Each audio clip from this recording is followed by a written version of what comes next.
Students, welcome to my YouTube channel Gyan Jyoti. आप सभी का हमारे इस यूट्यूब चैनल ज्ञान ज्योति में बहुत बहुत स्वागत है। आज हमारा जो विषय है वो व्याकरण है और इस व्याकरण विषय के अंतर्गत हम शीर्षक विशेषण को समझने की कोशिश करेंगे। इंग्लिश में इसे एडजेक्टिव कहते हैं, जैसे कि आप बचपन से ही इसको पढ़ते आ रहे हैं।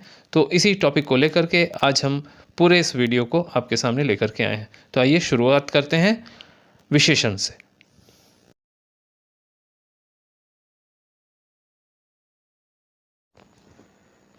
विद्यार्थियों, विशेषण भाषा की शोभा है। जो मनुष्य अपनी भाषा में जितने अधिक और उपयुक्त विशेषणों का प्रयोग करता है, उसकी भाषा उतनी ही सुंदर और आकर्षक बन जाती है। इस तरीके से विशेषण जो है व्याकरण में अपनी अहम भूमिका निभाता है। तो आइए सबसे पहले हमारे सामने दी गई परिभाषा को अच्छी तरह समझने की कोशिश करते हैं। तो परिभाषा हमारे सामने है, वे शब्द जिनके द्वारा संज्ञा या सर्वनाम की विशेषता का बोध होता है उन्हें विशेषण कहते हैं। विशेषण का तात्पर्य है विशेषता बताने वाला, अर्थात जो शब्द विशेष की विशेषताओं को इंगित करते हैं उन्हें विशेषण कहा जाता है। अब यहाँ पर सवाल उठता है कि विशेष्य क्या है। तो यहाँ पर एक वाक्य लिखा हुआ है जिसे हम ध्यान देंगे। लिखा है, भारतीय संस्कृति विविधता में एकता को समाहित किए है। उपर्युक्त वाक्य में विविधता में एकता शब्द विशेषता को प्रकट करता है, अतः यह विशेषण है। और भारतीय संस्कृति जो कि इन्वर्टेड कॉमा में दी गई है, वह शब्द है जिसकी विशेषता बताई जा रही है, अर्थात वह विशेष्य है। परिभाषा को हम इस तरीके से अब देखेंगे। हमारे सामने परिभाषा इस प्रकार की आती है, जो शब्द संज्ञा या सर्वनाम की विशेषता बताते हैं या गुण दोषों की जानकारी देते हैं उन्हें विशेषण कहते हैं। जैसे ऊंची एवरेस्ट पर्वत चोटी, विशाल हिमालय पर्वत, विस्तृत गंगा नदी आदि। दूसरे शब्दों में परिभाषा को इस तरह से भी व्यक्त किया जा सकता है, जो शब्द संज्ञा और सर्वनाम के गुण दोष, रूप, संख्या, मात्रा आदि विशेषताओं को वर्णित करते हैं विशेषण कहलाते हैं।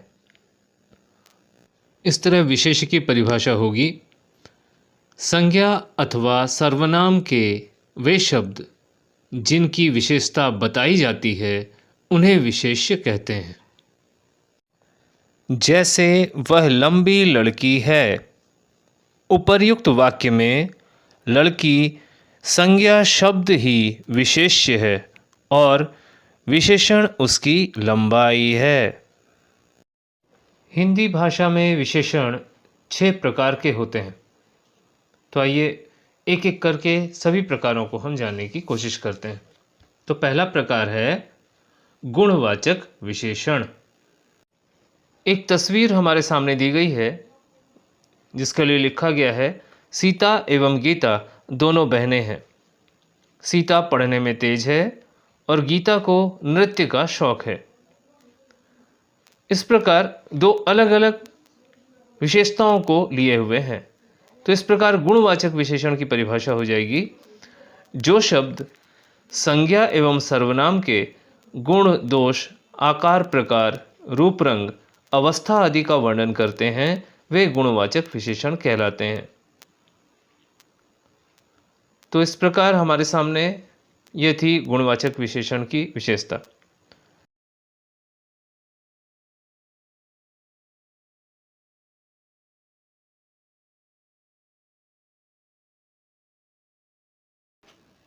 इसके अतिरिक्त गुणवाचक विशेषण की एक सूची हमें दी गई है।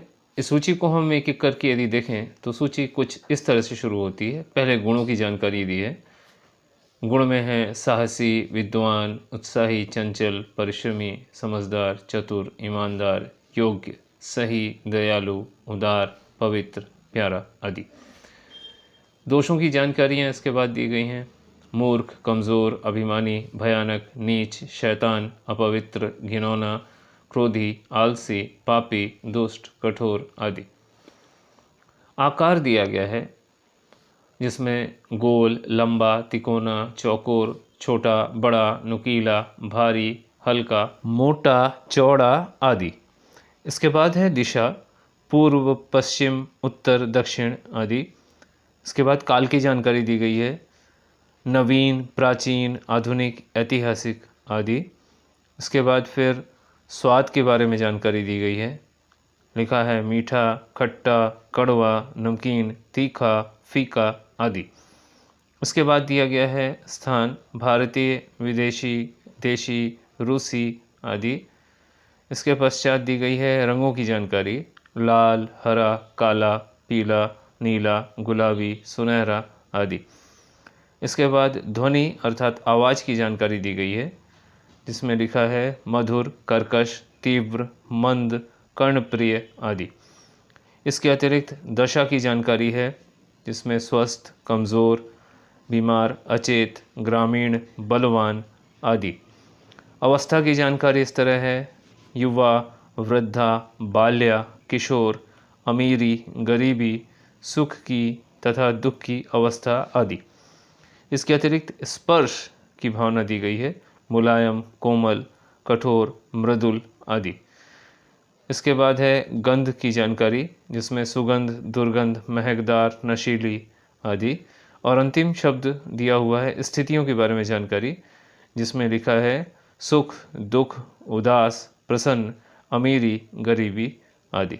तो इस तरह यह सूची पूर्ण। विशेषण का दूसरा प्रकार है संख्यावाचक विशेषण। इंग्लिश में इसे एडजेक्टिव ऑफ नंबर कहा जाता है।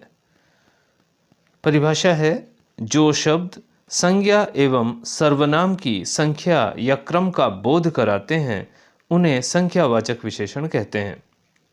जैसे 11 लड़के मिलकर क्रिकेट खेल रहे हैं, मेरी 4 बहनें हैं।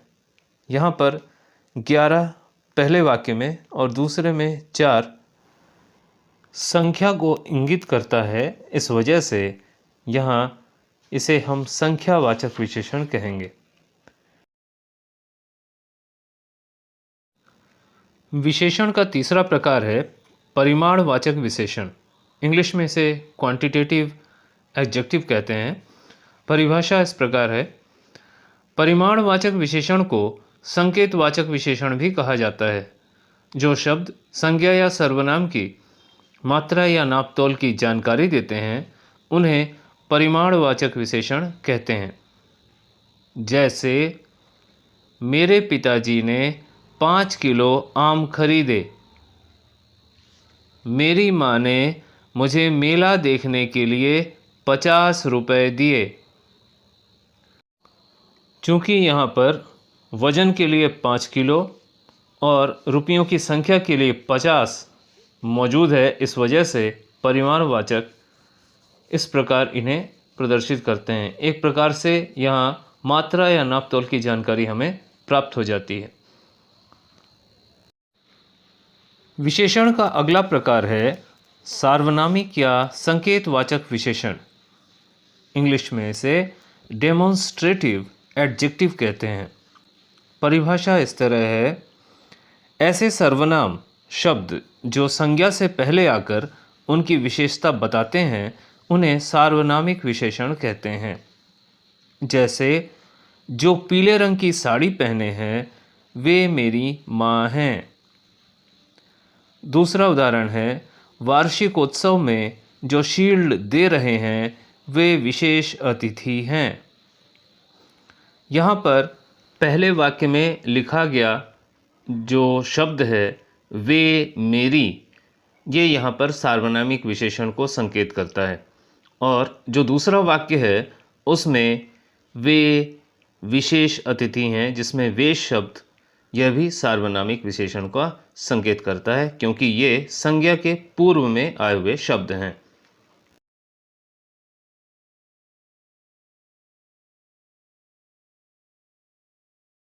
विशेषण का अगला प्रकार है व्यक्तिवाचक विशेषण। इंग्लिश में इसे प्रॉपर एडजेक्टिव कहा जाता है।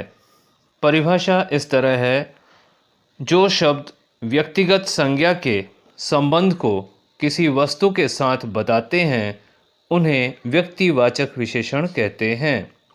जैसे भागलपुरी चादर बहुत मशहूर है। अगला उदाहरण है काबुली चना खाने में बहुत स्वादिष्ट लगता है। इस तरह ये दोनों वाक्य व्यक्तिवाचक संज्ञा के संबंध को वस्तु के साथ बता रहे हैं, अतः यहाँ पर व्यक्तिवाचक विशेषण प्रदर्शित होता है। अतः ये दोनों वाक्य व्यक्तिवाचक विशेषण के उदाहरण हैं।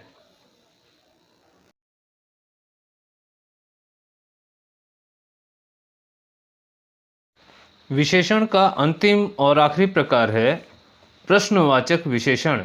इंग्लिश में इसे इंट्रोगेटिव एडजेक्टिव कहा जाता है। परिभाषा है जिन शब्दों से संज्ञा या सर्वनाम के विषय में कुछ पूछने की बात होती है उन्हें प्रश्नवाचक विशेषण कहते हैं। जैसे तुम्हारा स्वास्थ्य कैसा है। दूसरा उदाहरण है क्या तुमने सारे प्रश्न याद किए। इस प्रकार उदाहरण में ये दोनों वाक्य प्रश्नवाचक चिन्ह के साथ में दिए गए हैं, अतः यहाँ पर यह विशेषण प्रश्नवाचक विशेषण कहलाएगा। इस प्रकार विद्यार्थियों प्रश्नवाचक विशेषण के साथ विशेषणों की प्रकार की समाप्ति होती है, लेकिन विशेषणों की 3 अवस्थाएं भी होती हैं, उनको विशेषतः हम एक बार जानने की कोशिश अवश्य करेंगे। तो विशेषणों की 3 अवस्थाएं इस प्रकार हैं। पहली अवस्था मूल अवस्था कहलाती है, जिसे इंग्लिश में हम पॉजिटिव डिग्री कहते हैं। दूसरी जो अवस्था है उसे हम उत्तर अवस्था अर्थात इंग्लिश में इसे कंपैरेटिव डिग्री कहा जाता है। और अंतिम तीसरी अवस्था उत्तम अवस्था है, इसे सुपरलेटिव डिग्री कहते हैं। इस प्रकार मूल अवस्था की परिभाषा होगी जब विशेषण का प्रयोग सामान्य रूप से किया जाता है, उसकी तुलना नहीं की जाती, तब उस अवस्था को मूल अवस्था कहते हैं। जैसे वाक्य दिया है हेमा मालिनी कुशल नृत्यांगना भी हैं। विशेषणों की अन्य 2 अवस्थाओं के बारे में भी हम जान लेंगे। तो इसके बाद दूसरी अवस्था है उत्तर अवस्था, जिसे इंग्लिश में हम कंपैरेटिव डिग्री कहते हैं। तो उसकी परिभाषा इस तरह है उत्तर अवस्था के अंतर्गत 2 व्यक्तियों, 2 वस्तुओं और 2 स्थानों में तुलना की जाती है। जैसे रमेश का घर मेरे घर से छोटा है। इस प्रकार तीसरी और अंतिम अवस्था विशेषणों की वह है उत्तम अवस्था, जिसे हम इंग्लिश में सुपरलेटिव डिग्री कहते हैं। उत्तम अवस्था के लिए परिभाषा इस तरह होगी उत्तम अवस्था के अंतर्गत 2 या 2 से अधिक व्यक्तियों, वस्तुओं तथा स्थानों की तुलना की जाती है तथा किसी एक को सबसे अच्छा या सबसे बुरा कहा जाता है। जैसे उदाहरण है अमिताभ बच्चन सर्वश्रेष्ठ कलाकार हैं। इस वाक्य के साथ ही विद्यार्थियों यह विशेषण चैप्टर अब समाप्त होता है। आप सभी विद्यार्थियों से अनुरोध है कि इस विशेषण में बताई हुई सभी इम्पोर्टेंट पॉइंट्स को आप इसे बुकमार्क करके रख सकते हैं, अपने नोटबुक में नोट कर सकते हैं, ताकि आने वाले भविष्य में आपको विशेषण को समझने में कोई दिक्कत ना हो। आप सभी स्टूडेंट्स से अनुरोध है कि हमारे इस ज्ञान ज्योति चैनल को सब्सक्राइब कर हमारे आने वाली वीडियो की नोटिफिकेशंस के लिए बेल आइकन को अवश्य प्रेस करके रखें। स्टूडेंट्स, यदि यह वीडियो आपके लिए हेल्पफुल है तो इसे लाइक, शेयर और कमेंट करना बिल्कुल भी ना भूलें। Thank you to all my viewers. Take care and bye bye.